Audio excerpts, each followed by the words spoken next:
안녕하세요. 저는 30대 중반의 싱글맘입니다.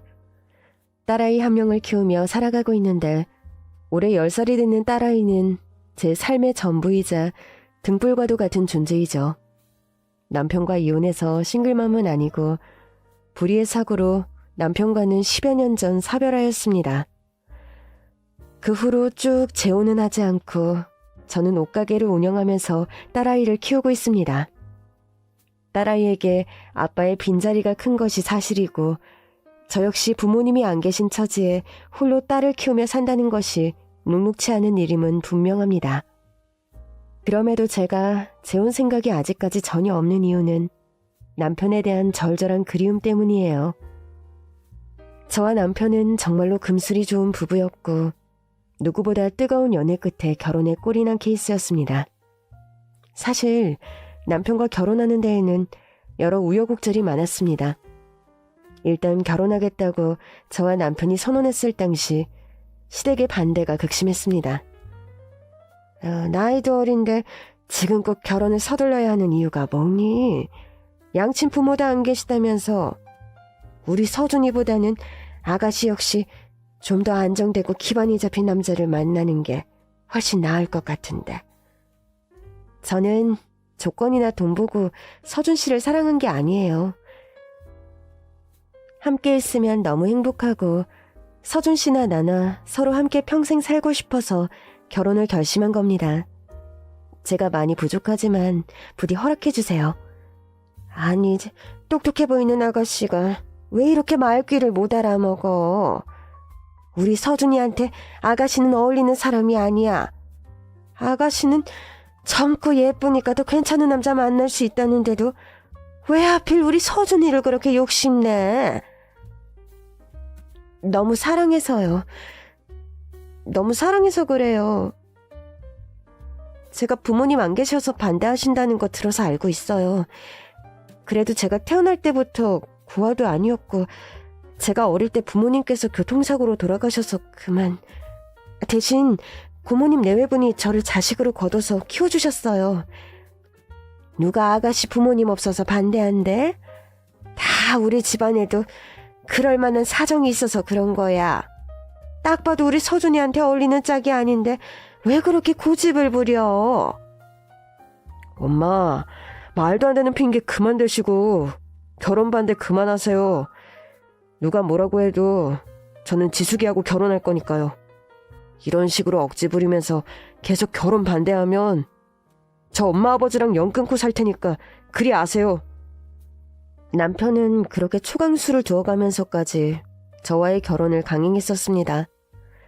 사실 24살, 겨우 대학을 졸업하고 제대로 된 직장도 없이 저는 계약직 인턴일 때 남편을 만났습니다. 남편은 제가 인턴으로 일하는 부서의 사수였고요. 처음 봤을 때부터 느낌이 좋았고 저에게 첫눈에 반했던 남편의 적극적인 구애로 저와 남편은 만난 지 얼마 되지 않아 바로 연애를 시작하게 되었습니다. 부서 사람들에겐 비밀로 하면서 몰래 사랑을 키워갔고 제가 사실 조실부모에서 고모님 댁에서 자랐습니다. 고모님 내외부는 저를 자식으로 거두어서 학교도 보내주고 꼭 필요한 지원을 해주셨지만 알게 모르게 저는 집안의 천덕꾸러기 같은 존재였습니다. 부모님이 돌아가시면서 남긴 얼마간의 보상금. 그걸 대신 받아서 관리하며 그 돈으로 저를 양육하던 고모님 내외였는데 고모부가 하는 주류 수입 사업이 잘 안 되기 시작하면서 가정의 불화가 시작되었고 그 여파가 고스란히 저에게 돌아오는 때가 많았죠.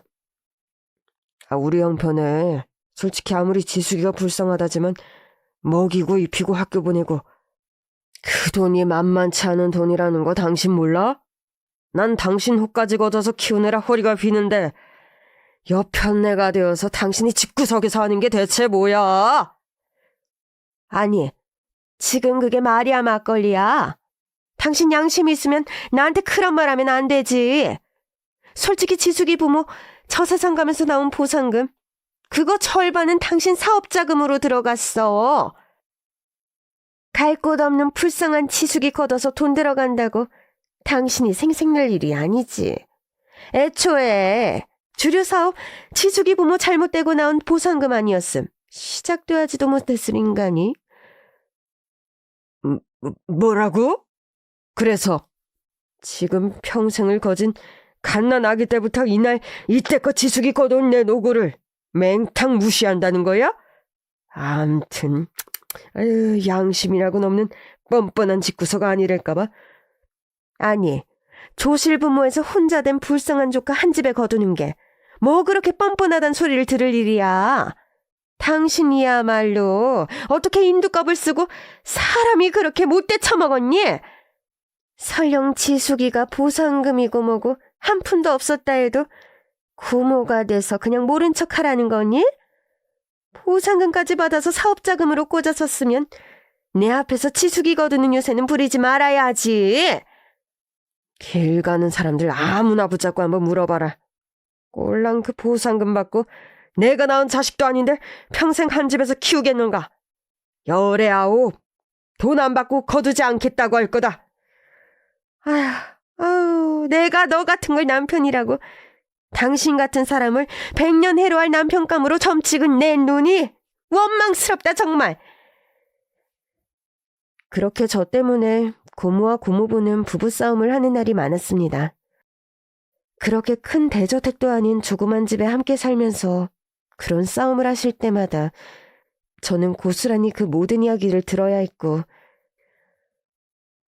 그럴 때마다 가시방석에 앉은 것처럼 너무나 고통스럽고 집을 뛰쳐나가고 싶은 적이 한두 번이 아니었죠. 고모의 딸 사촌 동생은 저 때문에 생기는 부모님 간의 빈번한 분쟁을 두고 저에게 고스란히 그 미움을 투사했습니다. 언니 때문에 또 집에 이게 무슨 난리야. 언니만 아니었음 우리 엄마 아빠 사이좋게 사셨을 건데. 대체 언니 때문에 우리 집안에 왜 이런 분란이 자꾸 생겨야 하는 거냐고. 미안하다 미란아. 내가 너한테 늘 면목이 없어. 대신 내가 고등학교부터라도 기숙사 되는 곳 있으면 알아봐서 그런 쪽으로 진학하려고 해. 조금만 참아. 언니 말로는 중학교도 기숙사 되는데 간다고 해놓고 순뻥이었잖아. 고등학교도 말만 기숙사 들어간다는 거 아니야? 언니만 없음 우리 집안이 화목할 텐데 이게 대체 무슨 사달이냐고 맨날. 대놓고 저를 개밥의 도토리 취급하는 사촌동생이었습니다. 솔직히 제 입장에서 할 말이 없는 것은 아니었습니다. 부모님께서 돌아가시며 나온 보상금은 당시 돈으로 꽤 큰 액수였고 그 돈이 고스란히 보관이 되었거나 제 양육비로만 쓰였다면 제가 혼자 독립해서 나가 살 수 있는 조그만 원룸이나 투룸 정도는 충분히 구하고도 남을 돈이었으니까요. 우리 부모님 목숨값 내놔라. 그거 가지고 당장 나도 뛰쳐나가고 싶다. 그렇게 소리 지르며 따지고 싶은 순간이 한두 번이 아니었지만 진심으로 저를 안쓰럽게 생각하고 거두려는 고모의 진심을 알았기에 저는 그런 막말을 한 번도 내뱉지 못했습니다. 고모네 가족들 모두가 저를 차별하고 천덕꾸러기 취급했으나 고모만은 저를 안쓰럽게 여기면서 식구들 눈치 보게 만들어서 미안하다고 늘 저를 살피고 각별하게 아껴주셨거든요. 지수가 고모가 못나서 미안하다. 네가 좀 더 마음 편한 환경에서 생활하게 해줘야 하는데 그러지 못해서 미안해. 고모가 스스로 좀 더 잘나고 또 괜찮은 인격의 남편을 만났더라면 이렇게 네 눈물 뺄 일이 없었을 텐데. 정말 미안하다, 지수가. 고모, 그런 말씀 마세요. 고모도 엄연히 고모 가정이 있는데 그 울타리 안에 낑겨든 게 저인 거 사실이잖아요. 고모부나 미란이 입장 생각해보면 어느 날 갑자기 친척아이가 집안에 껴들어와서 가족이랍시고 같이 생활해야 하는 거 좋지만은 않을 거예요. 저 다 이해하고 괜찮으니까 너무 마음 쓰지 마세요. 말이라더니가 그렇게 해주니 고모 마음이 조금 놓이는구나. 난 요즘도 네 아빠가 자꾸 꿈에 나온단다. 꿈에 나와서 네 걱정을 엄청 많이 하시는데 꿈에서도 나는 너를 잘 돌보고 있다고 큰 소리 못 친단다. 널 이렇게 눈칫밥 먹게 해서 나중에 저 세상 가서 네 아빠랑 네 엄마 얼굴을 어떻게 봐야 할지. 고모는 벌써 면목이 없어. 고모, 그런 말씀 마세요. 고아원에서 자랄 뻔한 저인데 고모 덕분에 이렇게 멀쩡한 집에서 살면서 학교도 다니고 고아 소리 안 듣고 살잖아요. 걱정 마세요. 미란이도 속이 진짜 나쁜 아이도 아니고 저 때문에 자꾸 고모랑 고모부 싸우시니까 그거 속상해서 그렇다는 거 저 다 이해해요. 저는 제 나름 속이 상한 일이 많으면서도 고모 입장을 이해해야 했기에 늘 그런 말로 고모를 위로하며 천덕꾸러기 신세를 견뎌내곤 했죠.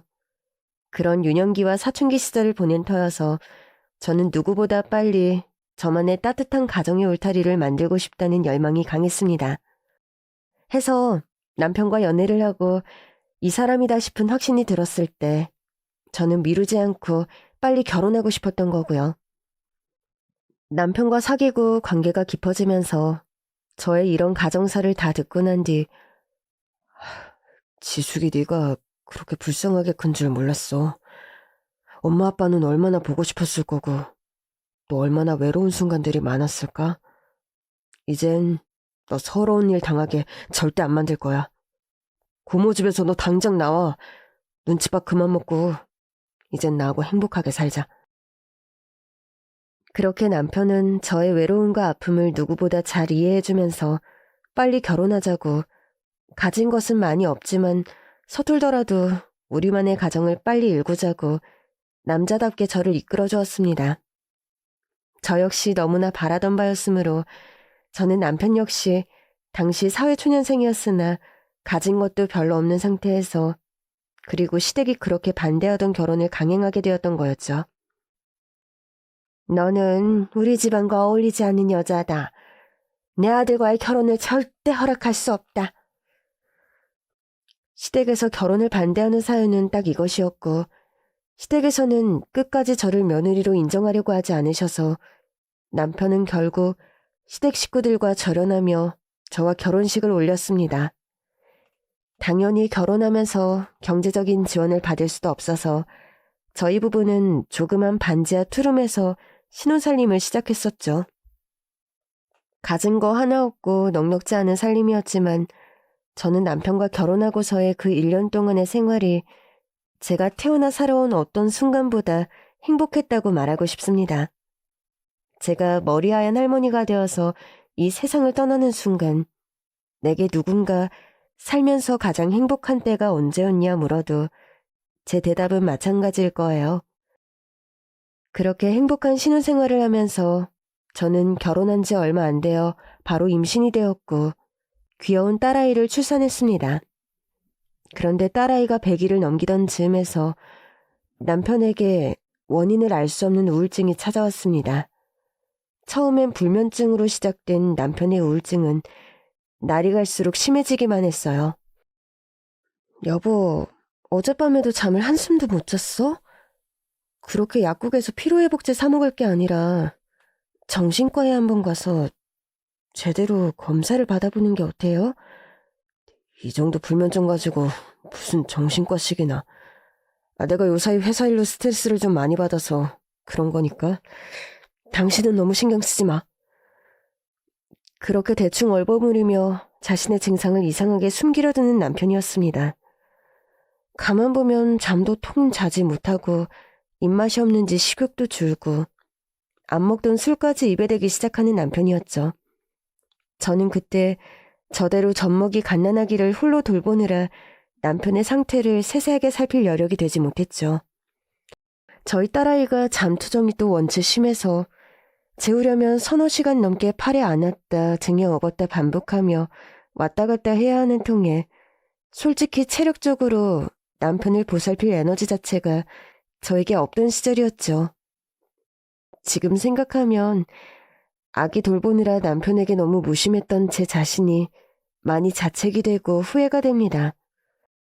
남편 상태가 그렇게 심각한 줄 알았더라면 눈치가 보였겠지만 고모에게라도 잠시 아기를 맡겨두고 남편을 보살폈어야 하는데 그런 후회를 지금도 참 많이 해요. 남편은 중증의 우울증을 숨기고 혼자서 약도 먹고 병원도 다니면서 극복하려고 많이 노력을 했습니다. 그런데도 우울증이란 병은 무서워서 어느 날 회사에서 회식이 끝나고 집으로 돌아오던 남편은 편의점에 들러서 혼자서 팩소주를 사 먹고 그 길로 한강변으로 맨발로 걸어간 모양입니다. 겉옷과 가방을 벗어두고 강물 속으로 하염없이 걸어 들어간 남편은 그렇게 세상과 하직을 해버리고 말았어요. 그때 남편의 허망한 사고를 두고 말들이 참 많았습니다. 우울증이 심한 나머지 스스로 그런 선택을 한 거다. 취한 탓에 실족사 비슷하게 무지개 다리를 건넌 것이다. 저는 그런 사인의 진위와는 별개로 남편이 이 세상에 없다는 것이 도무지 믿기지 않아 한동안 충격에서 벗어나지 못했습니다. 갓 돌이 지난 딸아이는 응애응애 울어대는데 저는 그런 아기를 어르고 돌볼 기운조차 나지 않더군요. 남편은 저에게 정말 남다른 의미를 지닌 사람이었으니까요. 누구에게나 배우자의 존재와 그 자리는 큰 것이지만 저에게는 더욱 그러했죠. 저는 남편과 결혼하고 가정을 꾸리고 살면서 처음으로 나만의 따뜻한 울타리란 느낌을 받았고 그 안에서 생전 처음 느껴보는 안정감과 따뜻함 속에서 참 행복한 시간을 보냈습니다. 이제 더는 집안에서 천덕꾸러기로 내 편은 하늘 아래 아무도 없다는 외로운 생각 없이 행복하게 남편과 딸과 살아갈 날들에 부풀어 있고 행복했는데 어느 날 갑자기 찾아온 남편의 사고는 저를 절망과 슬픔의 나락으로 빠져들게 하기에 충분했습니다. 한동안 저는 식음을 전폐하고 일상생활을 영위하지 못할 정도였습니다. 그렇게 초죽음으로 쓰러져 지내던 절 일으킨 건 예상치 못하게도 시어머니셨습니다. 남편이 그렇게 저 세상으로 황망하게 떠나고 시댁에서 당분간 딸아이를 돌보아 주었었습니다. 남편이 떠난 텅 빈 집에서 시체처럼 지내는 저를 딸아이를 대동하고 시어머니께서 찾아오셨더군요. 한동안 더 너 추스를 시간을 주려고 생각했다가 널 혼자 두는 일이 더 걱정스러워서 이렇게 찾아와 봤다. 얼굴이 대체 그게 뭐니? 응? 이제 그만 정신 차리고 네 새끼 돌볼 생각도 해야지. 어머니, 저는 솔직히 앞으로 이 모진 세상을 제대로 살아갈 자신이 없습니다. 영경이 아빠는 저에게 세상 전부를 준다 해도 바꿀 수 없는 사람이었는데 그렇게 황망하게 떠나버리니 아무런 기운도 안 나고 살아갈 의욕도 이제 없어요. 아무리 어린 갓난쟁이라지만 자식 새끼 앞에 사이미가 돼서 못하는 말이었구나. 얘야, 넌 남편을 잃었지만 난 아들을 잃었어. 남편 잃은 청상 과부 마음도 찢어지겠지만 너도 알 거 아니니? 자식을 낳아봤으니 자식을 잃은 심정이 어떤 건지 너는 잘 알게다. 자식을 잃은 나도 어린 손녀 거두겠다고 이렇게 삼시세끼 밥 챙겨 먹으면서 정신 차리려고 하는데 넌 어미가 되어서 언제까지 이렇게 초죽음 상태로 지내려고 하니? 제발 정신 차리렴. 어린 영경이가 불쌍하지도 않니? 영경이 아범 죽음이 헛되지 않으려면 네가 누구보다 영경이를 잘 키워내야 한다. 저는 시어머니 말씀이 다 옳은 말씀이라 생각이 들면서 정신을 차려야지 마음을 다잡게 되었죠. 그런데 그 와중에도 남편의 죽음이 헛되지 않으려면 내가 누구보다 영경이를 잘 키워내야 한다는 말이 사뭇 무슨 말인지 잘 이해가 되지 않았습니다. 뭔가 어떤 대의를 위해 남편이 그런 선택을 한 것이라는 생각하기에 따라서는 그런 암시를 주는 말씀이기도 했으니까요. 어머님, 그런데 영경이 아범 죽음이 헛되지 않으려면이라니 그게 대체 무슨 말씀이세요?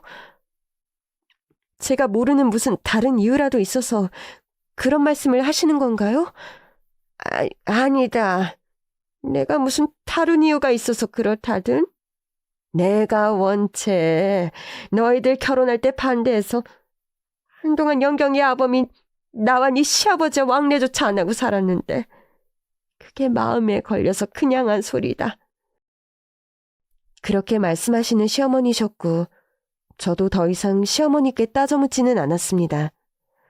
남편의 죽음 이후에 시어머니와 왕래를 어쩔 수 없이 하게 되었지만 과거에 결혼 반대를 할 때의 일들을 다 잊은 것도 아니었고 제 가슴 속에는 어느 정도 앙금이 남아있는 것도 사실이었죠. 남편과 사별한 지 어언 10년. 이렇게 긴 세월이 흐르는 지금까지도 시어머니는 갓김치를 갖다 주신다고 매번 여수에서 서울로 계절마다 한 번씩 올라오십니다. 처음엔 그렇게 저와 남편의 결혼을 반대하더니만 남편도 이 세상 사람이 아니라 없는 마당에 그렇게 며느리 집을 방문하는 시어머니가 이해가 가질 않았죠. 그런데 가만 보면 제 안부가 궁금해서 오시는 분 같지는 않았어요. 올 때마다 영경이 요즘 건강은 좀 어떠니? 학교는 잘 다니고? 다른 이상은 없지? 그럼요. 학교도 잘 다니고 새로 시작한 피아노 학원도 잘 다니고 있어요. 어머님께서는 영경이가 어디 아픈 아이도 아닌데 왜 볼 때마다 자꾸 다른 이상은 없냐고 물으세요? 영경이 아범이 그렇게 되고 보니 혹시나 하는 노파심이 생겨 그렇다. 미안하다. 늙으면 원래 쓸데없는 걱정이 많아지는 법이니 그러려니 하려무나. 그렇게 제 딸아이의 일거수일투족을 마치 감시하듯 살피고 내려가시는 시어머니였습니다.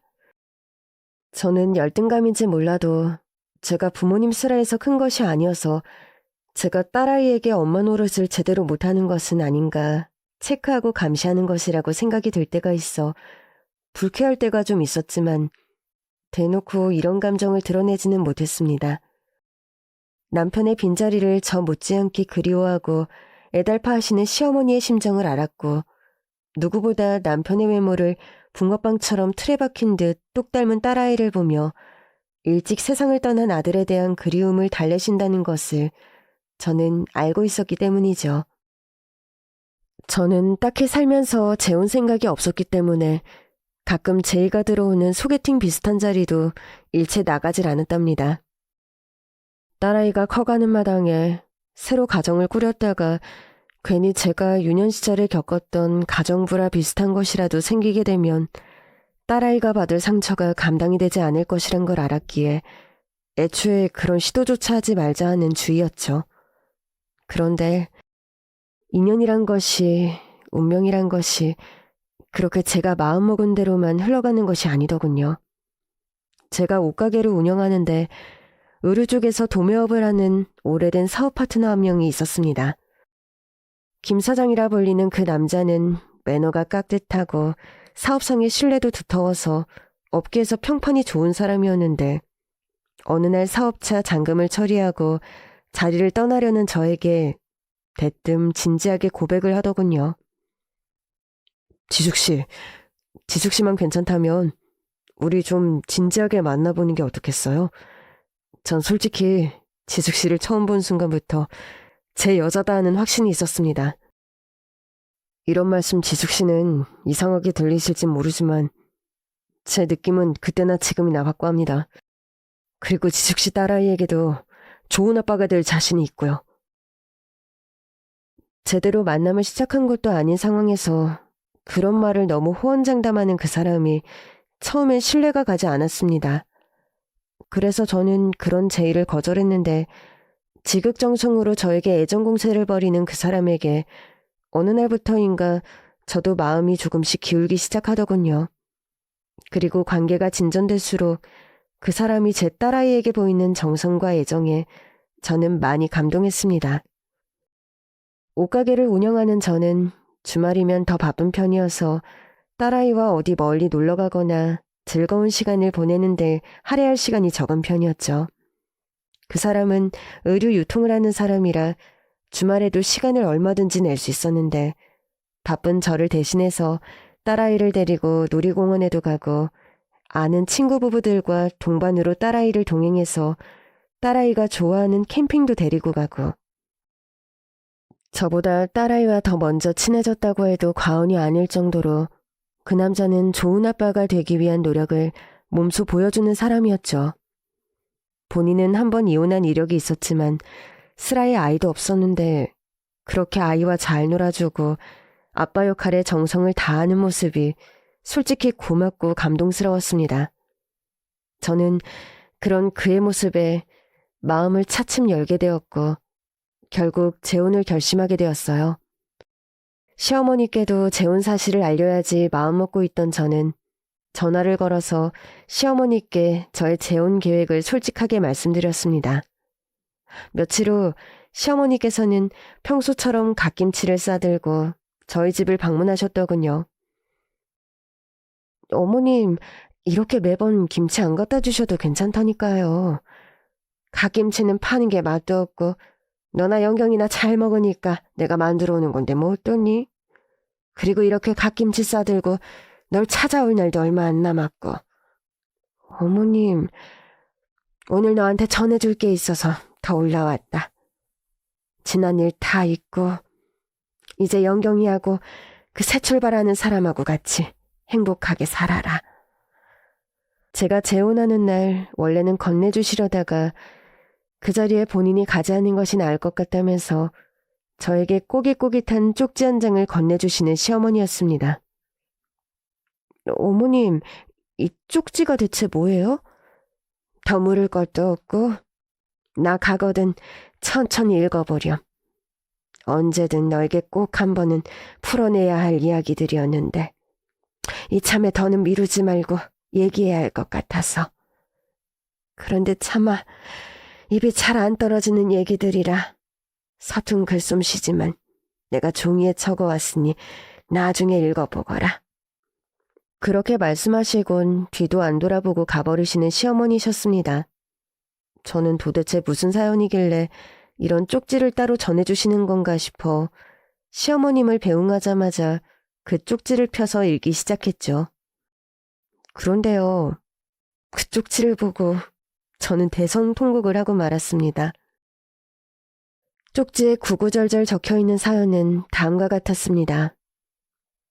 남편이 저 세상으로 떠나던 날 남편은 저 모르게 시어머니에게 그런 메시지를 보냈다고 하더군요. 어머니, 이제껏 운명이란 것, 천영이라는 것을 풀어 모진 마음을 먹어가며 애써 부정하며 살아왔습니다. 저에게 부여된 운명이란 것이 어머니 알다시피 제가 감당하기에 너무 벅차고 힘든 것이었으니까요. 머리가 굵어가면서는 한때 포기했다가 그냥 될 대로 되어라 받아들인 순간도 있었습니다. 그렇지만 지금의 아내를 만나면서부터는 그런 제 운명의 반기를 들고 싶은 오기가 생기더군요. 이 사람과 함께 행복할 수 없는 천영이라면 내 몸이 부서지는 한이 있어도 맞서 싸우고 버티겠다. 이를 악물고 내가 죽는 한이 있어도 그 천영을 극복하고 맞서 이기겠다. 그런데요, 운명 앞에서 때로 인간의 힘이란 종이 한 장만한 힘도 없다는 것을 절감하고 말았습니다. 제 명이 닿음으로써 굴곡진 천영의 굴레에서 제 아내와 사랑하는 딸아이가 자유로울 수 있다면 그 길을 기꺼이 택하려고 합니다. 어머니, 집안 대대로의 운명에서 벗어나고자 전형까지 하면서 결혼하고 잘 살아보려 했는데 결국 아무것도 이루지 못하고 말았네요. 이제 와서 그렇게 불효를 저지르면서까지 아내와 결혼을 감행하고 자식된 도리를 저버린 점 죄송하다 말씀드리는 것 아무 의미 없겠죠. 그래도 죄송합니다. 죄송하고 죄송합니다. 다음 생엔 불효자 말고 착한 아들로 어머니 자식으로 다시 태어나고 싶네요. 건강하시고 행복하세요. 어머니, 사랑합니다. 남편은 이런 메시지를 마지막으로 시어머니께 남겼다고 하더군요. 시어머니 쪽지에 담긴 시댁에 감춰왔던 사연은 또 한 번 저를 충격에 빠뜨렸습니다. 저희 시댁이요. 사실 3대가 내리 무당인 무속인 집안이라고 합니다. 저는 이런 사실을 전혀 모르고 남편과 결혼했었기에 놀란 마음을 진정시키기 힘들더군요. 남편은 자신도 박수무당의 길을 걸어야 한다는 얘기를 어려서부터 많이 들으면서 컸다고 합니다. 그런데 유달리 무속인의 길을 걷는 것에 극혐을 하던 남편이었다고요. 남편의 사촌들이 대부분 부모님의 업을 이어받아 내림굿을 받고 무속인의 길을 걷는 것에 비해 남편은 어려서부터도 절대 자신이 무당이 되는 일은 없을 거라 말했다고 합니다. 시어머니께서 애초에 저와 남편의 결혼을 그렇게 반대하셨던 이유도 다름 아닌 그런 집안 대대로 내려오는 무속인의 운명 때문이었다고 하네요. 가만 보니 저는 평범하기 그지없는 아가씨여서 부모님도 없이 외롭게 자라온 처지에 제가 무속인 집안에 시집까지 와서 모진 운명을 받아들이게 하기 싫으셨다고 하네요. 남편이 결혼을 하더라도 차라리 비슷하게 무속인 집안 출신의 여자와 결혼을 하면 갈등도 덜하고 남편이 자신의 업을 받아들이는 데 있어서도 훨씬 수월할 거라고 생각해서 그렇게 결혼을 반대하셨다니 참 할 말이 없더군요. 남편은 집안 식구들과 연을 끊고 지내면 자신이 피하고 싶은 운명을 피할 수 있을 거라 믿었다고 합니다. 그러나 결혼하고 딸아이를 낳고 얼마 되지 않아 남편은 무병에 시달리게 되었다네요. 남편의 우울증이 사실은 심각한 무병으로 인한 증상이었음을 저는 뒤늦게서야 알게 된 겁니다. 그런 사실을 숨기고 두려움과 외로움에 떨면서 홀로 무병과의 사투를 벌였을 남편을 생각하니 지금도 가슴이 미어질 것만 같습니다. 하도 환청이 들리고 하루에도 몇 번씩 환각에 시달리고 밤중에 갑자기 잠에서 깨면 너를 뛰듯 제자리에서 춤을 추게 되고 이런 증상들을 숨기느라 남편은 그때 우울증에 시달린다면서 밤늦게까지 집에 들어오지도 않고 술만 주구장창 마시게 되었다고요.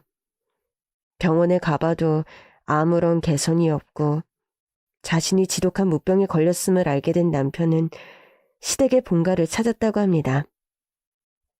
본가의 신당원에서 펑펑 울면서 엄마, 나 정말 무당으로 살아가기는 죽기보다 싫어요.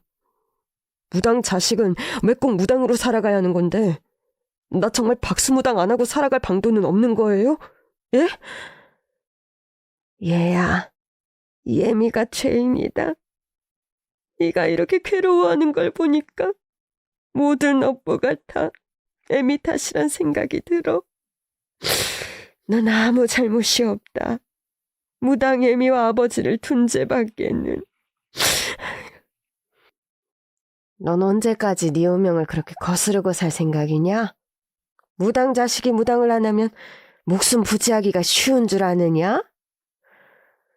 제가 무당이 되는 건 그렇다 치고 제가 신내림을 받으면 우리 딸 영경이 그 애도 내린 곳을 장차 받아야 할 텐데 저는 죽어도 그 꼴은 못 본다고요. 죽는 게 뭐 그리 쉬운 일인 줄 알아? 네 딸아이가 줄을 이어받지 않으려면 네가 내린 곳 받기 전에 세상을 뜨는 방법밖에는 없다. 아무리 그래도 그럴 수는 없는 일 아니냐. 사람 목숨보다 귀한 것은 없다. 아무리 잘난 놈도 못난 놈도 한 세상 살다 가면 그뿐인 거야. 너무 네 운명을 타박하지 말고 좀 받아들이는 게 어떻겠니? 응? 제가 내린 곳 받기 전에 세상을 뜨면 딸아이는 무당을 안 해도 된다는 말씀이세요? 남편은 재차 그런 질문을 했고 이상한 예감이 들었던 시어머니와 남편의 이모는 행여라도 허튼 생각하지 말라며 남편을 단도리 하셨다고 합니다. 그렇지만 남편의 무병은 나날이 심해졌고 딸아이에게 그런 무당이라는 업보를 물려주기 싫었던 남편은 결국 그런 선택을 하고 만 것이었습니다. 남편과 사별하고도 10년이 넘는 기간 동안 시어머니께서 자꾸 우리 집에 찾아와 딸아이의 상태를 살폈던 것도 혹시나 딸아이에게도 무병 비슷한 징후가 나타나진 않을까 노심초사해서였다고 하네요. 네 남편이 그런 독한 선택을 하면서까지 영경이에게는 줄을 물려주지 않으려고 했고 10년이란 시간 동안 나와 네 시아버지는 정말 하루도 빠뜨리지 않고 치성을 들였다. 죽은 우리 아들 목숨값 제대로 좀 하게 해달라고 말이다.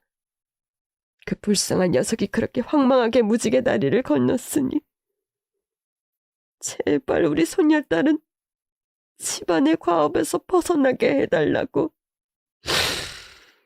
너는 이런 말을 믿지 않을지 모르지만 세상에 믿을 수 없는 일들이 한두 가지가 아니잖아요. 그리고 영경이 아빠가 그런 선택을 한 데에는 분명 이유가 있을 거고 목숨을 내던지며 한 선택인데 제가 어떻게 어머니 말씀을 믿지 않겠습니까? 다행히 몇 년 전부터 나란히 시아버지가 모시는 신이 여러 번 그런 말을 하신다. 손녀딸 영경이는 줄을 물려받지 않아도 되게 해주시겠다고 말이다. 영경이 애비가 그런 선택을 한 것이 결국 영경이 운명은 구했는데 그 불쌍한 녀석을 생각하면 저 역시 시어머니의 구구절절한 쪽지를 읽고 또 후에 다시 그런 여러 가지 사정들을 듣게 되면서 대성통곡을 하고 말았습니다. 저는 남편과 연애 시절에도 시시콜콜한 제가 살아온 이야기를 털어놓으면서 저만 기구한 유년 시절을 보내온 줄로만 알았습니다. 그런데 듣고 보니 남편은 저보다 더하면 더한 기구한 시간들을 보내왔더군요. 학창시절 부모님이 무당이라고 그렇게 많은 놀림과 따돌림에 시달린 남편이더군요. 그런데 한 번도 남편은 제 앞에서 그런 얘기를 털어놓은 적이 없었어요. 차라리 저에게 솔직히 털어놓았더라면 저는 정말 남편이 그렇게 거부하고 싶던 숙명마저도 기꺼이 함께 받아들였을 겁니다. 조건 없이 저를 사랑해준 남편이었고 딸아이까지 태어난 마당에 남편이 무당이 된다고 해서 제 선택이 달라질 것은 하나도 없었을 텐데 남편은 왜 그런 모진 선택을 혼자서 해버린 건지 뒤늦게 원망 비슷한 감정까지 꾸역꾸역 치밀어 오르더군요. 아니 어머님, 그런 사연이 있었다면 애초에 제게 솔직하게 좀 말씀을 해주시면 좋았잖아요. 그게 나도 생각해보지 않은 건 아니다만 네 남편이 그걸 절대 원하지 않았고 솔직히 강경하게 결혼 반대를 하면 너나 네 남편이나 좀 나가 떨어질 줄 알았지. 서로가 그렇게 죽고 못 살아 지방과 의절까지 하면서 살림 차리고 결혼할 줄은 몰랐다. 그리고 그렇게 지방과 의절하고 나가면서 솔직히 그런 기도도 했어.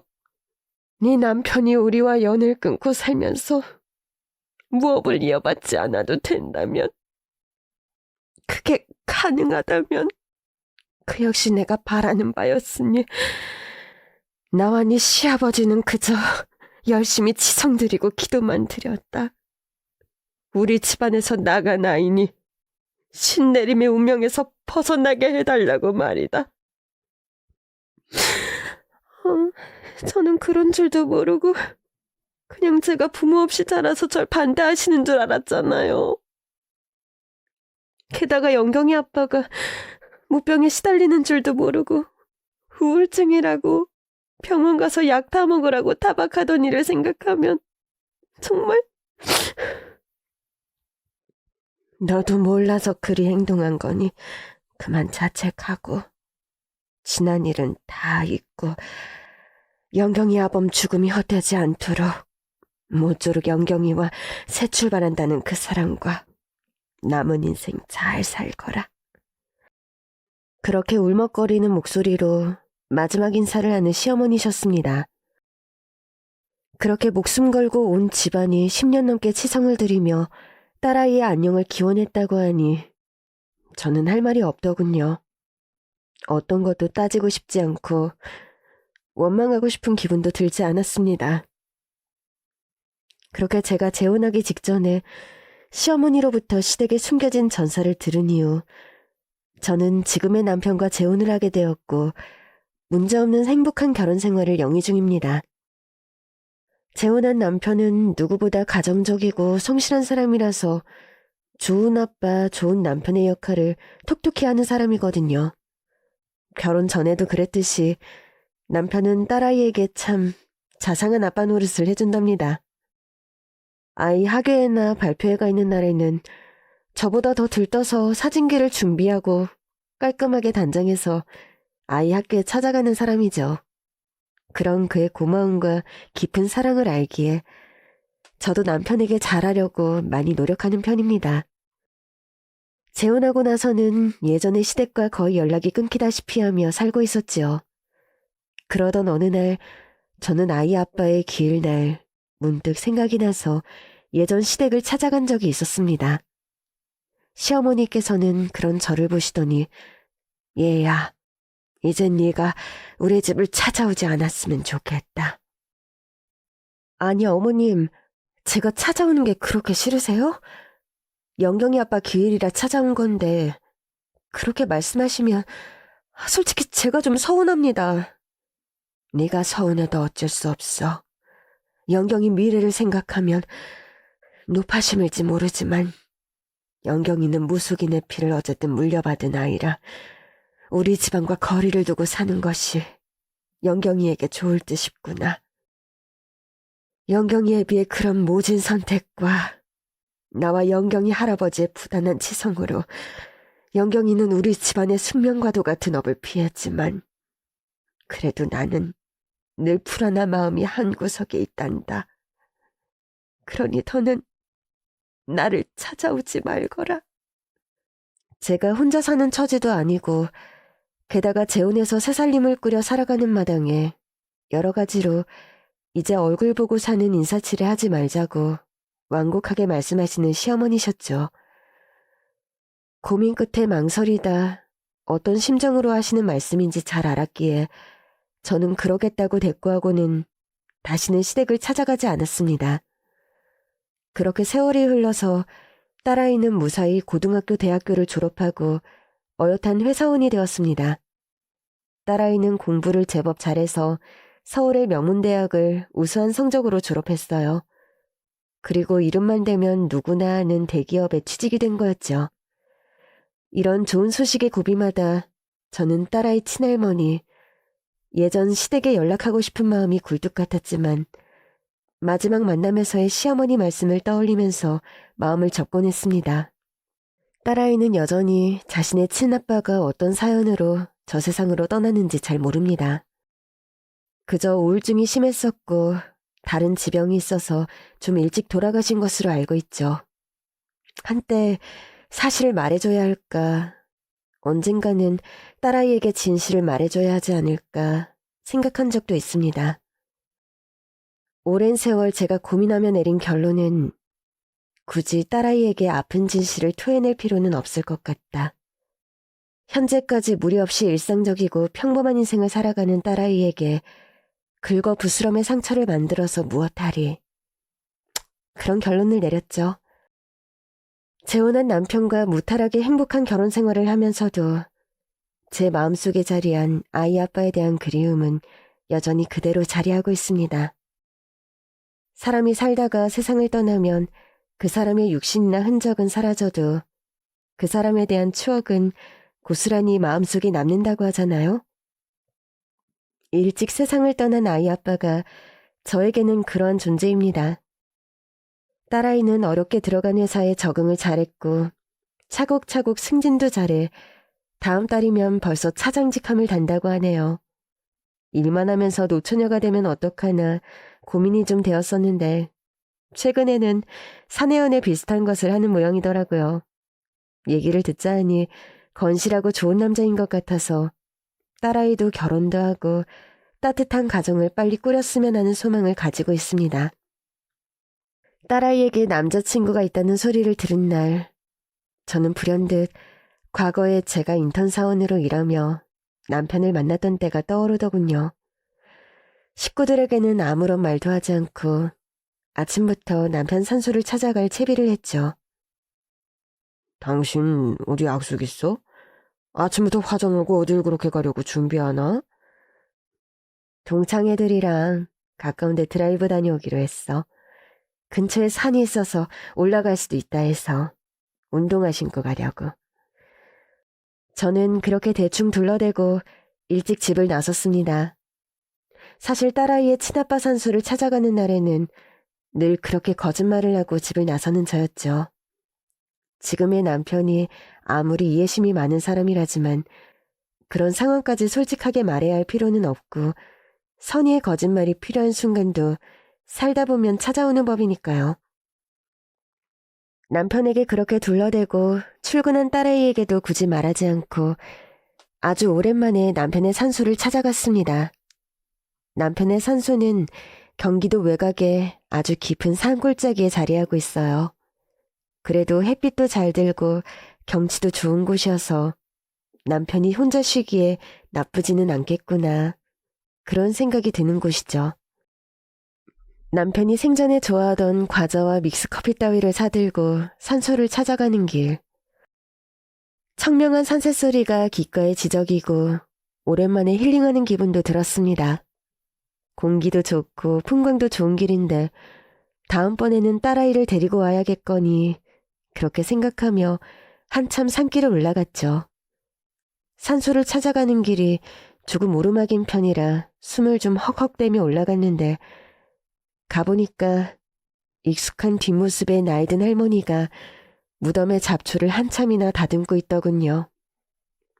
말끔해진 무덤을 보면서 나직하게 숨을 몰아쉬는 할머니. 네, 오랜만에 보아도 시어머니가 맞았습니다. 저는 울음이 터져나오려는 것을 참고 가만히 시어머니에게 다가갔습니다. 어머님. 제가 부르는 소리에 시어머님이 돌아보시더군요. 저를 보시자마자 눈에 눈물이 고이며 와락 안아주시는 시어머니셨습니다. 아이고 애미야, 이게 대체 몇 년 만이더냐, 응? 어머님, 안 보신 사이에 왜 이렇게 주름이 느셨어요? 건강은 괜찮으신 거죠? 늙은 노인네가 얼굴에 주름이 없으면 그게 노인네더냐? 늙어서 주름 생기는 거야 당연한 건데 왜 그리 서럽게 보니? 건강은 다행히 아직 쓸만하단다. 우리 영경이는 잘 지내지? 그럼요, 덕분에요.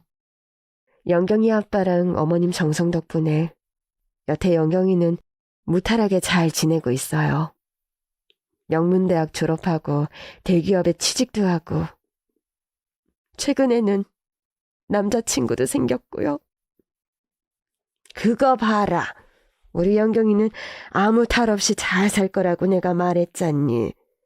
너는 좋은 얘기를 하면서 왜 그렇게 자꾸 서럽게 울어? 그만 울고 우리 좋은 소식 영경이 애비한테 더 전해주자꾸나. 응? 그렇게 우는 저의 등을 토닥이며 달래주시는 시어머니셨죠. 저와 시어머니는 그렇게 한참을 남편 산소 앞에서 오랜만에 회포를 풀다가 함께 산길을 내려왔습니다. 산길을 내려오는데 저와 시어머니 뒤를 한참이나 쫓아오는 까마귀 한 마리가 있었어요. 얘야, 저 까마귀 말이다. 아까 산소에 있을 적부터 너와 내 주위를 패배하더니 여태 따라온다. 꼭 영경이 애비가 우릴 따라오는 것처럼. 저도 묘한 예감에 그 산까마귀를 한참이나 바라보았습니다. 그 산까마귀가 영경이 아빠가 맞다면 저는 하고 싶은 말이 차고도 넘쳤죠. 여보, 영경이 아빠, 우리 다음 생에는 꼭 100년회로 하는 부부 사이로 다시 만나요. 그때는 당신 직업이 무당이든 도둑이든 절대로 나한테서 도망가면 안 돼요. 당신이 무슨 일을 하든 난 당신 아내로 다시 꼭 태어나고 싶으니까. 이번 생에서처럼 절대로 어리석은 선택하지 않겠다는 약속만 꼭 좀 해주고요. 우리 영경이는 너무 건강하고 예쁘게 잘 자라서 대기업 다니는 커리어 우먼이 됐답니다. 당신이 살아있었다면 얼마나 좋아했을지. 그 환하게 우는 얼굴이 눈에 선하군요. 당신 희생으로, 당신 사랑으로 나와 영경이는 아주 행복하게 잘 지내고 있어요. 당신 없이 우리만 행복하게 살아가고 있다는 게 몹시 미안한 마음이 들 때가 많아요. 그래도 남은 인생 꿋꿋하게 행복하게 살다 가는 게 당신이 바라는 일이라는 거 잘 알아요. 부디 우리 다음 생에는 흰머리 될 때까지 한평생 해로하는 부부로 다시 만나요. 이제 아무것도 걱정하지 말고 편하게 쉬고 있어요, 여보. 처음 본 순간부터 사랑했고 여전히 사랑하고 다음 생에도 사랑할 당신. 내가 당신 곁으로 가는 날까지 너무 심심해하지 말고 잘 지내고 있기를요. 그렇게 저는 마음속으로 긴 편지를 남기며 시어머니와 손을 잡고 산길을 내려왔습니다. 시어머님을 차로 집까지 모셔다 드리고 돌아오는 길, 백미러로 보이는 시어머니 뒷모습이 그날따라 참 작게만 보이더군요. 안 본 사이 많이 늙고 쇠약해지신 모습에 마음이 많이 짠했습니다. 이제 인사드리고 헤어지면 다시 만날 날을 기약하기 힘든 상황이어서 더 그런 마음이 드는 것도 사실이었고요. 운명이란 것, 숙명이란 것. 젊은 시절엔 이런 말을 잘 믿지 않았지만 살다 보니 피할 수 없는 숙명이란 것은 반드시 존재하는 것 같습니다. 피할 수 없다면 즐기라는 명언이 있지만 어디 말이 쉽지 쉬운 일이 결코 아니죠. 그래도 그 숙명을 기꺼이 껴안고 감내해 나가는 것, 행복한 숙명이든 고통스러운 숙명이든 기꺼이 견디고 받아들이며 살아가야 하는 것, 그게 사는 동안 누구나 풀어가야 하는 숙제가 아닌가 생각합니다. 여러분의 운명은 여러분에게 어떤 숙제를 부여했는지요? 부디 너무 힘들지 않고 고통스럽지 않고 견딜 만한 숙제이길 간절히 바라봅니다. 그 숙제를 풀어나가는 끝에는 그래도 작은 희망과 행복이 존재한다는 진리를 되새겨보면서 오늘 하루도 힘내시길요. 긴 얘기 들어주셔서 정말 감사합니다.